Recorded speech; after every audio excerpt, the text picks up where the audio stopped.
India Shopping Mall. Weddings and festive celebrations. సరికొత్త designs తో అద్భుతమైన కలెక్షన్. నమస్కారం, వెల్కమ్ టు ఐ డ్రీమ్. ధర్మ మార్గం విత్ విజిత కార్యక్రమానికి స్వాగతం.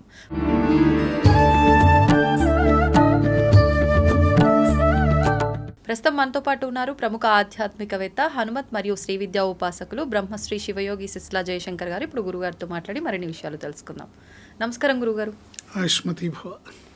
గురుగారు, సాధారణంగా మనం పారాయణ, లలిత పారాయణ చేస్తూ ఉంటాము. ఈ పారాయణకి కొంతమంది సాధనల చేస్తూ ఉంటారు. ఈ సాధనకి అనుపానం ఏదైనా ఉంటే అదేంటో వివరించండి. మనం శ్రీమాత యొక్క కృపని పొందాలి, లలితా సహస్రనామ స్తోత్ర పారాయణని శ్రద్ధగా మనం సాధనలాగా చేయాలి. లేదా మంత్రానుష్ఠానమైన లలితా సహస్రనామ స్తోత్ర పారాయణ అయినా, లేదా ఏ స్తోత్ర పారాయణ అయినా, ఎటువంటి సాధన అయినా కావాల్సింది శ్రద్ధ.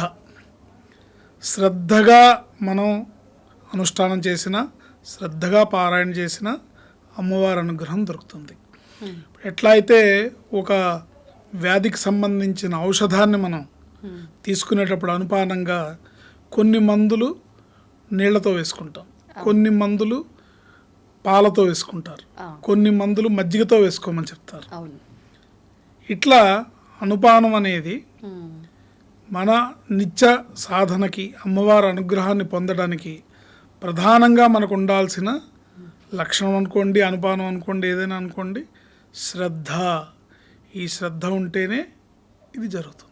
ఓకే, అంటే నాకు శ్రద్ధ అంటే ఒకటి గుర్తొచ్చింది గురుగారు. మామూలుగా శ్రద్ధాదేవి అని చెప్పి వింటూ ఉంటాము.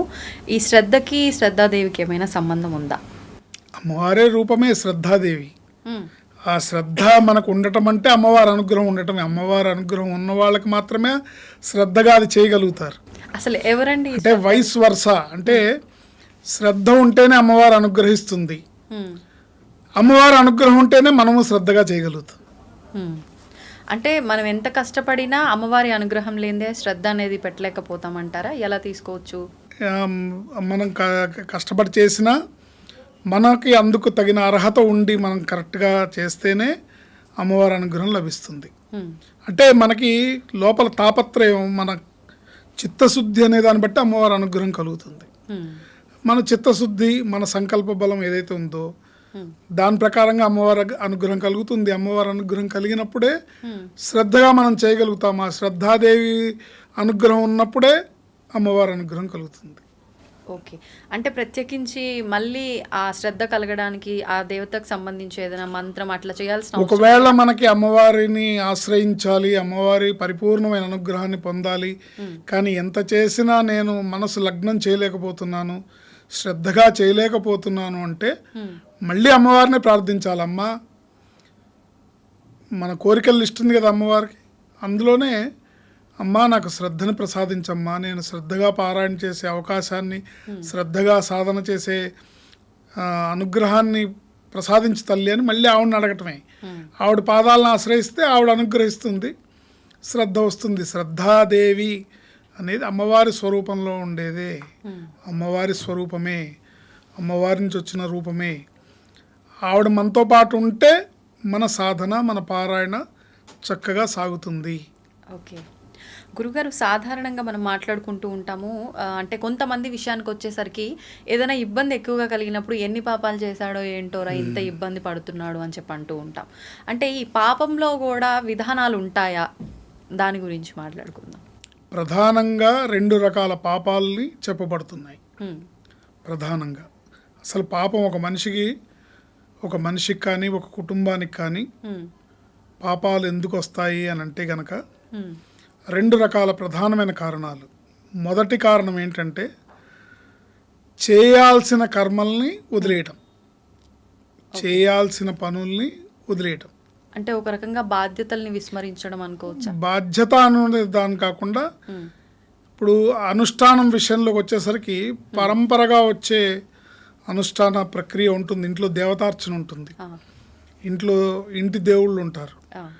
వీళ్ళని అశ్రద్ధ చేసి పక్కకు పెట్టేయడం, చేయాల్సిన పనుల్ని పక్కన పెట్టేయడాన్ని, చేయాల్సిన పనులు చేయకుండా ఉండటం వల్ల వచ్చే పాపం. అంటే మనం చేయాల్సిన పని, మన అనుష్ఠానం, మన దేవతార్చన, పూర్వీకుల నుంచి వచ్చే పద్ధతులు, పూర్వీకుల నుంచి వచ్చే ఆచారాలు, నోములు, వ్రతాలు ఏమన్నా కానివ్వండి, మన ఇంట్లో పెద్దవాళ్ళు వంశపారంపర్యంగా చేసే ఉంటాయి. వాటిని తెలుసుకొని మనం చేయాలి. ఓకే. అంటే చేయాల్సినవి చేయకుండా వదిలేయటం వల్ల వచ్చే పాపం ఒక రకం, చేయకూడనివి చేయడం వల్ల వచ్చేది ఒక రకమైన పాపం. ఓకే. చేయకూడదు నిషిద్ధ కర్మలు. ఇప్పుడు చూడండి, ఒకప్పుడు చూస్తే ఇలాంటి ఇప్పుడున్న ఉగ్రమైన పూజలు, ఉగ్ర సంబంధమైనవి లేవు. అవును. అంటే ప్రత్యంగిర అమ్మవారికి కానీ, లేకపోతే బగళాముఖి అని కానీ, ఇవన్నీ కూడా ఎవరో ఉపాసకులు పెద్దవాళ్ళు చేసేవాళ్ళు కానీ సామాన్య జనం వాటి పట్ల ఎక్కువగా ఆకర్షితులు అయ్యేవాళ్ళు కాదు. ఇప్పుడు అందరికీ అలాంటి దేవతల పట్ల ఎక్కువ ఆకర్షణ ఉంటుంది. అంటే ఎక్కువగా తొందరగా అనుగ్రహిస్తారు, తొందరగా అనుకునే నెరవేరుతాయి. వారాహి అని, ప్రత్యంగిర అని, బగళాముఖి అని అంటే ఉగ్ర దేవతలు. వాళ్ళు దేవతలే, ఉగ్రదేవతలు. ఆ ఉగ్రదేవత అనుష్ఠానం అంటే మీ ఇంట్లో ఆచారం ఉండి, మీ ఇంట్లో మీకు ఉపదేశ పురస్కారంగా ఆ మంత్రాలు ఉండి, ఆ దేవత మీ ఇంటికి సంబంధించిన దేవత ఉండి మీ పెద్దలు చెప్తే మీరు చేయొచ్చు.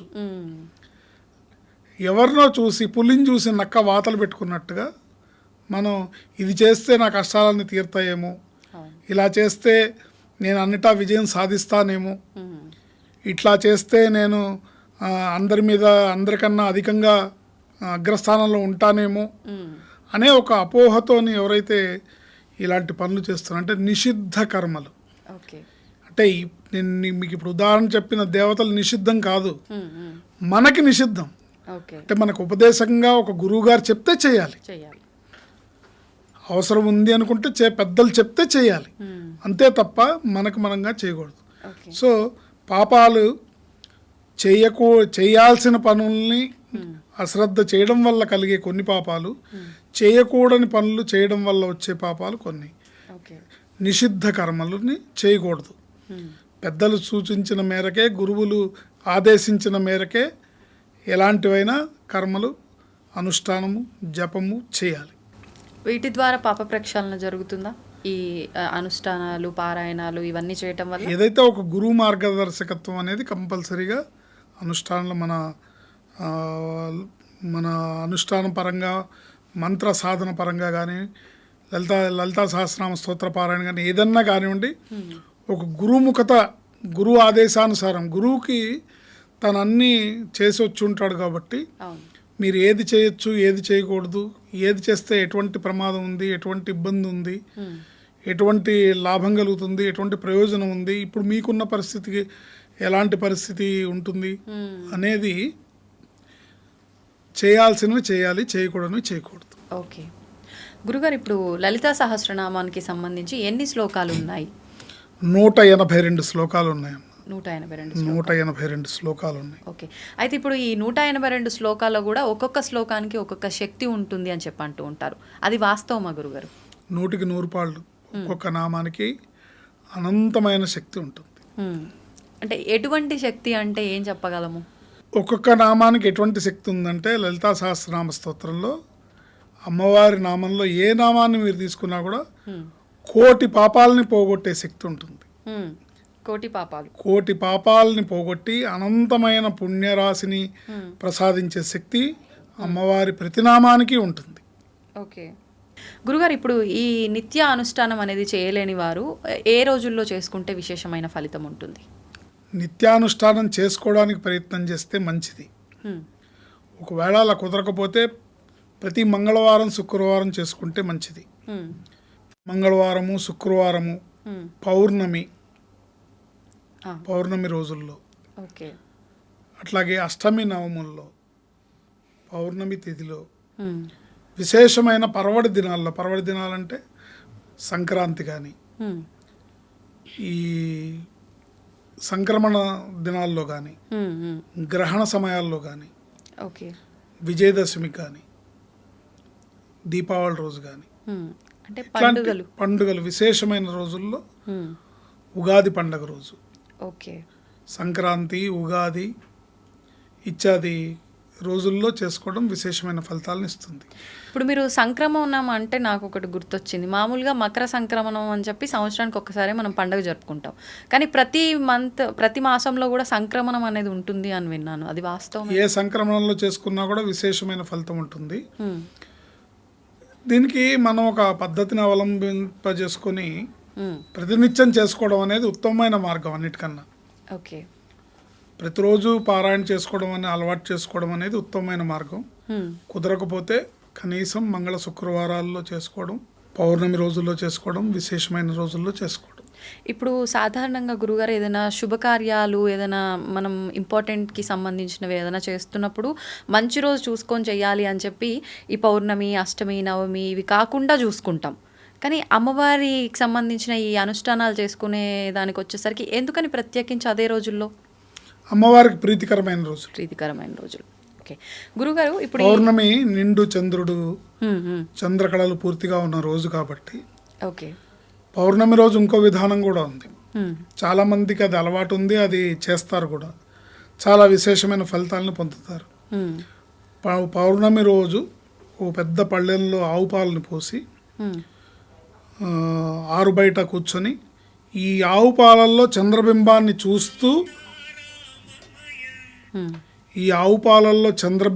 చూస్తూ లలితా సహస్రనామ స్తోత్ర పారాయణ చేస్తారు. చాలా విశేషం. అంటే ఆ చంద్రబింబంలో అమ్మవారి రూపాన్ని మనం ఊహించుకోవాలి. పెద్ద పళ్ళెంలో పాలు పోసి ఆ పాలల్లో చంద్రుడిని చూస్తూ ఆ చంద్రబింబంలో అమ్మవారి రూపాన్ని మనం ఊహించుకుంటూ లలితా సహస్రనామ స్తోత్ర పారాయణ చేస్తారు.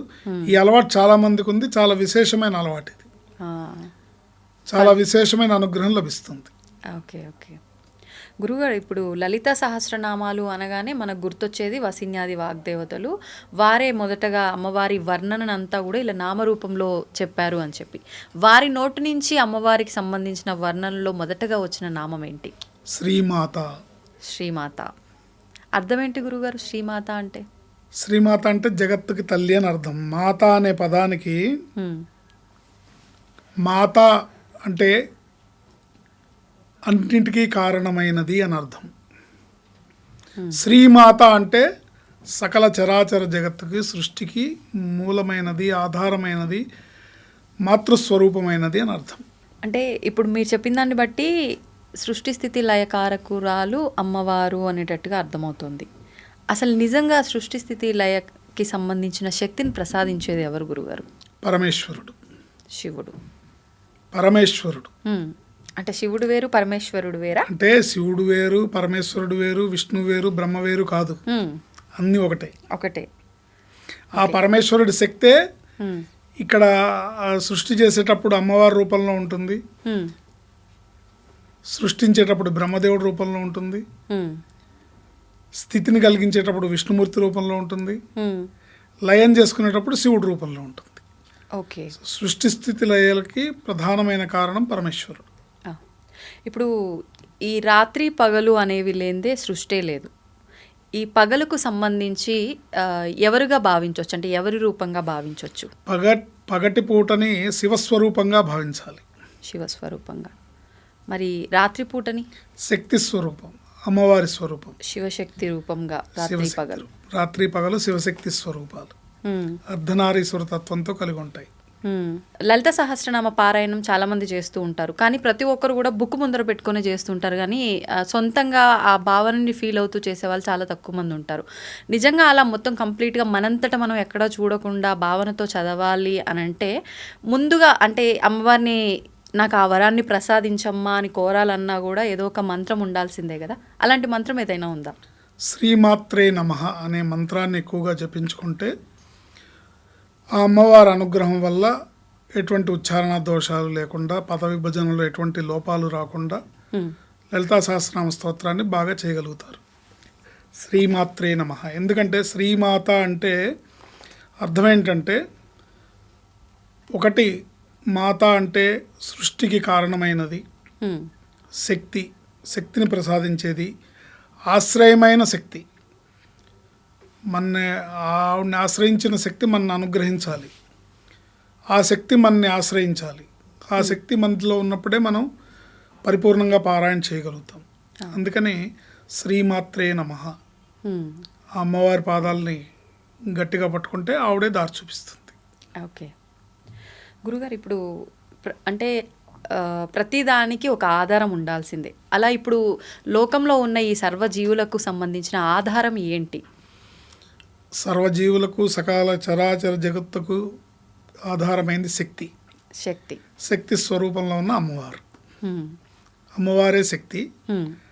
శక్తి స్వరూపమే అమ్మవారు. ఓకే. ఇప్పుడు సాధారణంగా చెప్తూ ఉంటారంటే ఏది ఆశించకుండా ఎవ్వరు ఏది కూడా చెయ్యరు అని చెప్పి. అలా ఎవరైనా ఉన్నారు అంటే ఏది ఆశించకుండా ఎటువంటి నెపం లేకుండా మనని ప్రేమించగలిగేవారు ఎవరైనా ఉన్నారు అని చెప్పొచ్చు అంటారా? తల్లి, ఇందులో సందేహమే లేదు. హ్మ్. తల్లి జగన్మాత. తల్లి 3 రకాలుగా ఉంటుంది: నిజమాత, హ్మ్. శ్రీమాత, భూమాత. హ్మ్. ఎందుకని? నిజమాత అంటే నిన్ను కన్న తల్లి, నన్ను కన్న తల్లి. శ్రీమాత అంటే సకల చరాచర సృష్టికి ఆధారభూతమైన శక్తి స్వరూపమైన లలితాంబికా రూపమైన అమ్మవారు లలితా పరమేశ్వరి. భూమాత హ్మ్. మనం మోస్తుంది, మనం ఉమ్మినా మలమూత్ర విసర్జన చేసినా ఏం చేసినా అన్నిటినీ భరిస్తోంది కాబట్టి భూమాత. శ్రీమాత మన మీద ఉన్న అవ్యాజమైన కరుణతో ప్రేమతో ప్రతి ఇంట్లోనూ ప్రతి ఒక్క బిడ్డ దగ్గర తను ఉండలేక ప్రతి ఇంట్లో ఒక తల్లిని సృష్టించి తన రూపంగా ఇచ్చింది. హ్మ్. సో మన తల్లే శ్రీమాత. ఇప్పుడు అంటే అమ్మ అంతటా ఉండలేక ఒక అమ్మని సృష్టించి మనకి ప్రతి ఇంట్లో ఒక అమ్మని ప్రసాదించింది. కానీ ఈ ప్రస్తుత రోజుల్లో చూసుకుంటే అమ్మ విషయంలో కూడా చాలా కఠినంగా ప్రవర్తించే వాళ్ళు ఉన్నారు. అటువంటి వాళ్ళని చూస్తూ అమ్మ ఎందుకు ఊరుకుంటుంది అంటే ఏం చెప్తారు? ఎందుకు ఊరుకుంటుంది అంటే వాడి గత జన్మ పాపరాశి ఫలితంగా వాడికి ఆ బుద్ధి పుట్టింది. హ్మ్. బుద్ధి కర్మానుసారేణ, బుద్ధి కర్మ యొక్క అనుసారమే జరుగుతుంది. ఓకే. సో వాడి కర్మ ఫలితం గత జన్మలో చేసుకున్న పాపపు కర్మ ఏదైతే ఉందో హ్మ్. అది తనని అనంతమైన పాపపు రాశిగా తన జీవితంలో మారడానికి, హ్మ్. తను పాపాన్ని మూటగట్టుకోవడానికి అలాంటి బుద్ధి పుడుతుంది తప్ప పుణ్యాన్ని సంపాదించుకునేవాళ్ళు, తల్లి మీద గౌరవం ఉన్నవాళ్ళు, తల్లి విలువ తెలిసిన వాళ్ళు ఎవరు ఆ పని చేయరు. హ్మ్. సో చేస్తున్నాడంటే వాడి కర్మ కొద్దీ చేస్తున్నాడనే అనుకోవాలి. అంటే గత జన్మ పాపం వల్ల తప్పు చేస్తూ మళ్ళీ కొత్త జన్మని కొత్త మళ్ళీ పాపాన్ని మూట మళ్ళీ కొత్త పాపాన్ని మూట కట్టుకుంటున్నాడు. హ్మ్. ఇది కనుక తెలుసుకుంటే, ఎందుకంటే తల్లి రుణం అనేది మీరు ఈ సృష్టిలో ఏ రుణమైనా తీర్చుకోగలుగుతారు కానీ నవమాసాలు గర్భవాసంలో మోసి కని పెంచిన తల్లి రుణాన్ని ఎవరూ తీర్చుకోలేరు, ఏమిచ్చినా తీర్చుకోలేరు. మీరు ఎంత ఎంత అష్టైశ్వర్యాలు భోగభాగ్యాలు ఆ తల్లికి ఇచ్చినా మీరు తీర్చుకోలేరు. హ్మ్. తల్లి రుణం అనేది ఏమిచ్చినా తీర్చుకోలేనిది. ఓకే. అలాంటి తల్లిని నిర్లక్ష్యం చేసి లేకపోతే తూలనాడి లేకపోతే అనకూడని మాట మాట్లాడడం వల్ల అనంతమైన పాపపు రాశిని పెంచుకోవడమే అవుతుంది తప్ప అది పుణ్య మార్గానికి హేతువు కాదు. ఓకే. కనుక అది వాడు ఈ బుద్ధి ఎందుకు పుడుతోంది అంటే వాడి కర్మ అలా ఉంది కాబట్టి బుద్ధి పుడుతోంది అనుకోవాలి. హ్మ్. అయితే గురుగారు ఇప్పుడు మీరు చెప్పిన దాన్ని బట్టి నాకు ఒకటి అనిపించింది. ఇప్పుడు మనం చేసుకున్న దాంట్లో పాపమైన పుణ్యమైన ఏదున్నా అది అనుభవించడానికి మళ్ళీ జన్మ తీసుకోవాల్సిందే. దీంతోపాటు మనం చేసుకున్న రుణం ఎవరికైనా మనం రుణపడినా మనకెవరైనా రుణపడినా దానికోసం కూడా జన్మ తీసుకుంటాం. మరి మోక్షం పొందాలి, ముక్తిని పొందాలి అంటే ఇప్పుడు మీరు చెప్పిన దాన్ని బట్టి తల్లి రుణం అసలు తీర్చుకోలేనిది. దీన్ని బట్టి మరొక జన్మ ఎత్తాలి కదా, మరి ముక్తి ఎలా పొందుతాం? ముక్తి ఎలా పొందుతామంటే ముక్తికి కావాల్సిన ఈ పాపరాశినంతటిని దగ్ధం చేసుకునే సత్కర్మలు చేయాలి కదా. హ్మ్. పాపరాశిని దగ్ధం చేసే, అందుకనే కదా మన హైందవ జీవన విధానంలో, హిందూ మతంలో, మన వేద వాంగ్మయంలో అనేక రకాల పాపాలని నశింపజేసుకోవడానికి మనకు అనేక రకాల మార్గాలు చూపించారు. యజ్ఞయాగాలు, హోమాలు, అనుష్ఠానము, పూజలు, పునస్కారాలు, నోములు, వ్రతాలు, అనేక రకాల మార్గాలు ఉన్నాయి. ఎవరికి తోచిన మార్గంలో వాళ్ళు వాళ్ళ పాపపు రాశిని దగ్ధం చేసుకుంటేనే అంతిమాన మోక్షాన్ని పొందగలుగుతారు. ఉమ్, ఎక్కడ బ్యాలెన్స్ షీట్ ఉన్నా, ఏ కొంచెం మనం రుణం తీర్చుకోవాల్సింది ఉన్నా మళ్ళీ జన్మెత్తాల్సిందే. ఉమ్. అంటే చాలా జాగ్రత్తగా ఉండాలి మన కదలిక అంతా కూడా, చాలా జాగ్రత్తగా ఆచితూచి అడుగు వేస్తూ ఉండాలి. మనము మన ఎంతసేపు మనం చేసే పని సత్కర్మల దిశగా వెళ్తూ ఉమ్, సన్మార్గంలో నడుస్తూ ఉమ్, అమ్మని సద్బుద్ధిని ప్రసాదించమని కోరుకొని మనం సన్మార్గంలో నడుస్తూ సత్కర్మల్ని చేస్తూ పోతే ఒకనాటికి ఆ చేసిన పాపపు రాశంతా దగ్ధమై పుణ్యాన్ని సంపాదించుకొని మోక్షాన్ని పొందగలుగుతాం. ఓకే. ఇప్పుడు కొన్ని సందర్భాల్లో మనం అంటూ ఉంటాము, అంటే ఆవిడ మనకు ఇంతటి జీవితాన్ని ఇచ్చింది కాబట్టి మనం ఆవిడకి ఏమీ చేయలేం. ఇప్పుడు చేస్తున్న ఈ ప్రసాదాలు పూజలు ఏం చేసినా ఎంత చేసినా అన్నీ ఇంత కూడా అవ్వదు. అట్లాంటిది మనం కృతజ్ఞత తెలుపుకుంటే మాత్రం సరిపోతుంది, అన్నీ అమ్మ చూసుకుంటుంది అంటారు. నిజంగా ఇన్ని చేసినా చేయకపోయినా ఆ కృతజ్ఞత ఒక్కటి అనేది ఉంటే ఆ అమ్మ అనుగ్రహం ఉంటుందంటారా? కృతజ్ఞత ఒక్కటే సరిపోదు కదా, హ్మ్. మనం కూడా మన బాధ్యతలు నెరవేర్చాల్సిన అవసరం ఉంది కదా. హా. మనం ఒక మానవ జన్మ తీసుకున్నందుకు హ్మ్. ఈ జన్మలో నా బాధ్యత ఏంటి, హ్మ్. నా ధర్మం ఏంటి, నేను చేయాల్సిన పనులు ఏంటి, నా జన్మ రాహిత్యం ఏంటి, అంటే నేను ఎందుకు పుట్టాను, హ్మ్. నేనేం చేయాలి, అవి చేసే దిశగా ఆలోచిస్తూ చేస్తూ వెళ్ళాలి. ఓకే. భగవంతుడు చేసే పని సృష్టి కార్యక్రమం ఏదైతే ఉందో, సృష్టి స్థితి లయలు, హ్మ్. వీటిల్లో మనం ఆయన మార్గంలో ఆయన ఆలోచన విధానం, భగవంతుడికి అందరూ తన బిడ్డలే, పరమేశ్వరుడికి అందరూ తన బిడ్డలే. మనం కూడా ఆ భావనతో ఉండాలి. హ్మ్. ఆయనకు ఒకళ్ళు ఎక్కువ ఒకళ్ళు తక్కువ ఉండదు, హ్మ్. మనం కూడా అదే భావనలో ఉండాలి. ఓకే. మనం అనుభవించేది కేవలం మనం చేసుకున్న మన కర్మల ఫలితమే తప్ప ఇంకోటి కాదు. ఓకే. అంటే చాలామంది ఏం చేస్తారంటే దైవ నిందకు పూనుకుంటారు. హ్మ్. దేవుడు మాకు ఇలా చేశాడు, దేవుడు నా రాత ఇలా రాశాడు. దేవుడు ఎందుకు రాస్తాడమ్మా, దేవుడు రాయడు, నీ రాత నువ్వే రాసుకుంటున్నావు అంతే అంటారా? అంతే. హ్మ్. నీ రాత నువ్వు చేసే ఫలితమే. నువ్వు ఏ విత్తనాలు నాటితే నీకు అవే పళ్ళు వస్తాయి. వేప విత్తనాలు నాటితే వేప పళ్ళే వస్తాయి, మామిడి విత్తనాలు నాటితే మామిడి పళ్ళే వస్తాయి. హ్మ్. సృష్టి ధర్మం ఏంటి, మనం వేప విత్తనాలు నాటితే మామిడి పళ్ళు వస్తాయా? ఏది ఇస్తే అదే తిరిగి వస్తుంది అన్నట్టుగా. వస్తాయి కదా. అవును. ఇక్కడ భగవంతుడు మనకిచ్చిన బోనస్ ఏంటంటే ఒక విత్తనం నాటితే 10 పళ్ళు వస్తాయి, అది మంచి అయినా చెడైనా. హ్మ్. సో మనం చేసే ప్రతి కర్మ, మనం చేసే ప్రతి పని, ప్రతి ఆలోచన, ప్రతి మాట ఒక కర్మ ఫలితమే. ఓకే. ఆలోచన లోపం వల్ల చేసిన పాపం ఆలోచనలతోనే భరించాలి. మాట వల్ల చేసిన పాపాన్ని మాటలతో పడాల్సిందే. హ్మ్. చేతల వల్ల వచ్చిన పాపాన్ని, చేతల వల్ల తెచ్చుకున్న పాపాన్ని చేతలతో మనం అనుభవించాల్సిందే. ఓకే. మన కర్మని మనమే అనుభవిస్తాం తప్ప మన జీవితాన్ని, మన కర్మని మనమే రాసుకుంటున్నాము. కాకపోతే నీకు తెలియకపోవచ్చు, నీకు గుర్తు లేకపోవచ్చు. హ్మ్. నువ్వు గత జన్మలో చేసిందే ఈ జన్మలో నీకు బ్యాలెన్స్ షీట్గా వస్తుంది, హ్మ్.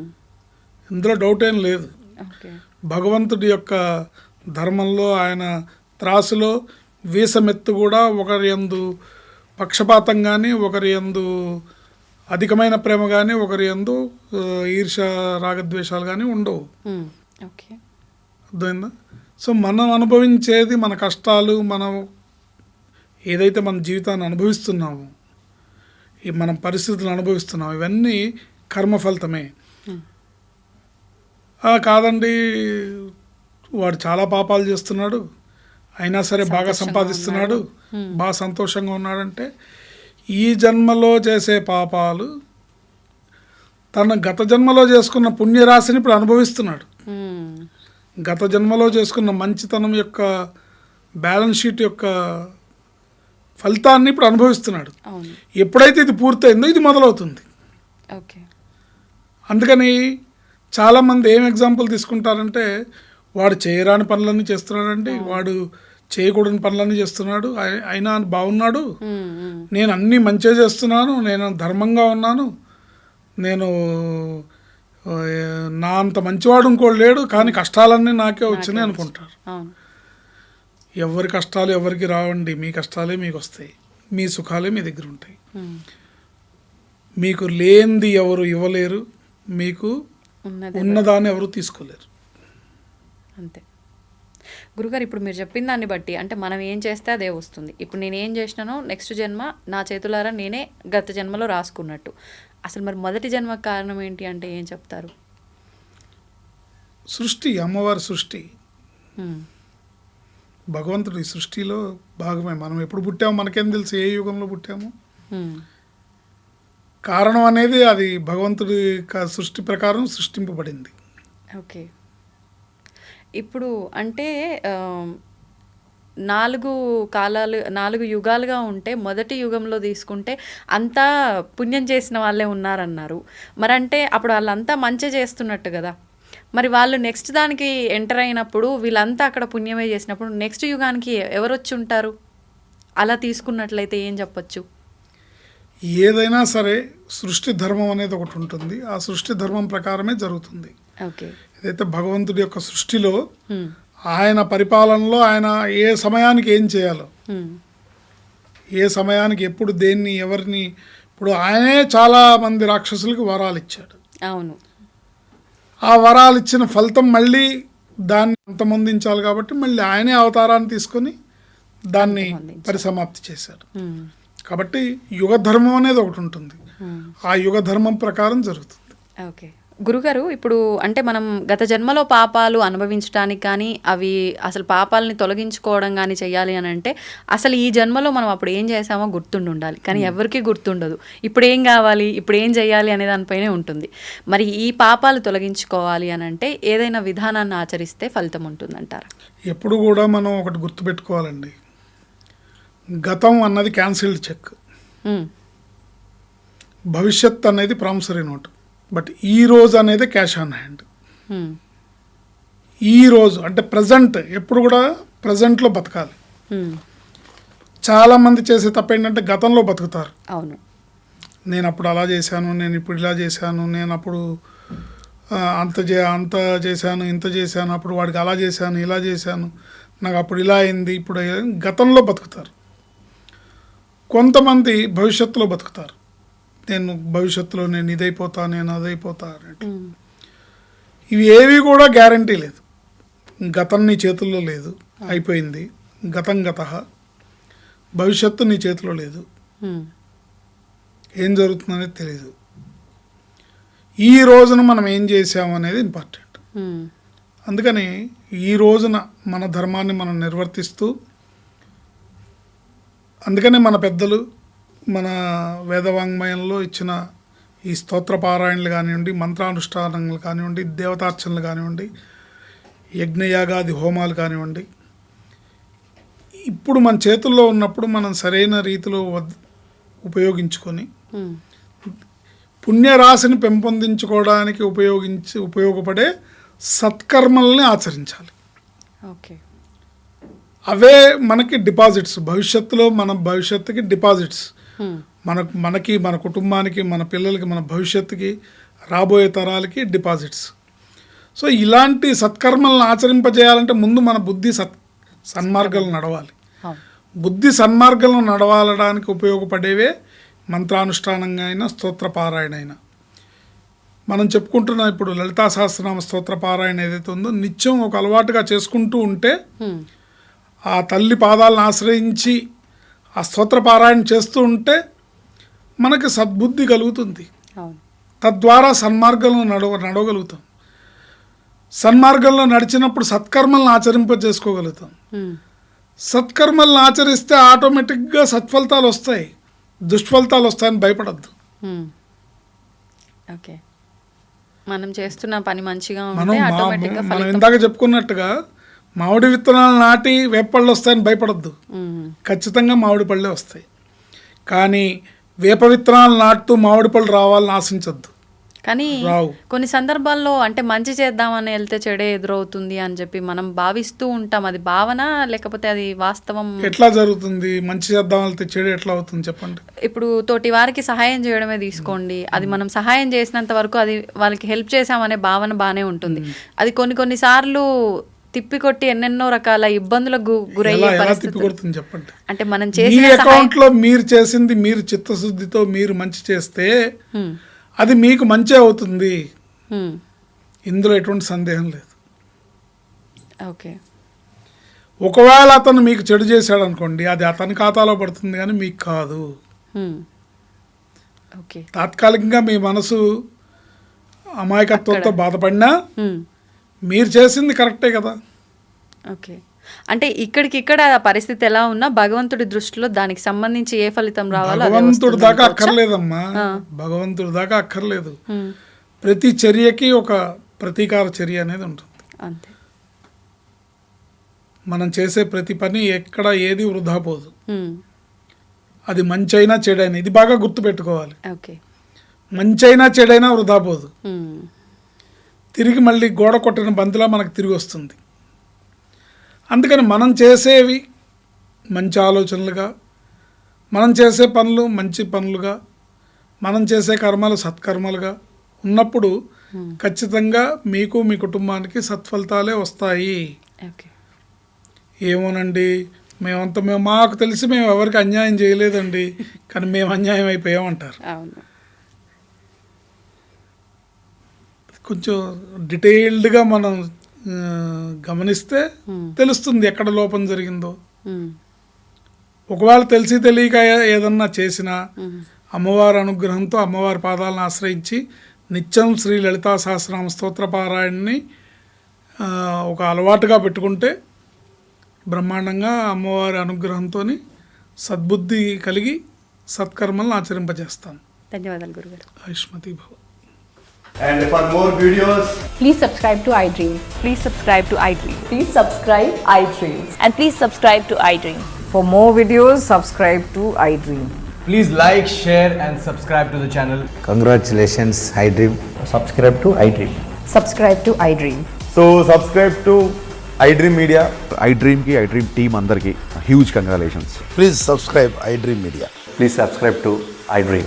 Subscribe iDream. Please subscribe to iDream. iDream అంటే నా కళల ఛానల్ను సబ్స్క్రైబ్ చేసుకున్న నోరు తిరుగుతలేదు, మీరైతే గంట గుర్తు కొట్టండి. For more such videos, please subscribe to iDream. Subscribe to iDream. Please subscribe to iDream. Please subscribe iDream Media. Please do subscribe to iDream. Please subscribe to iDream Media. For best entertainment and information, please subscribe iDream. And don't forget to subscribe to iDream.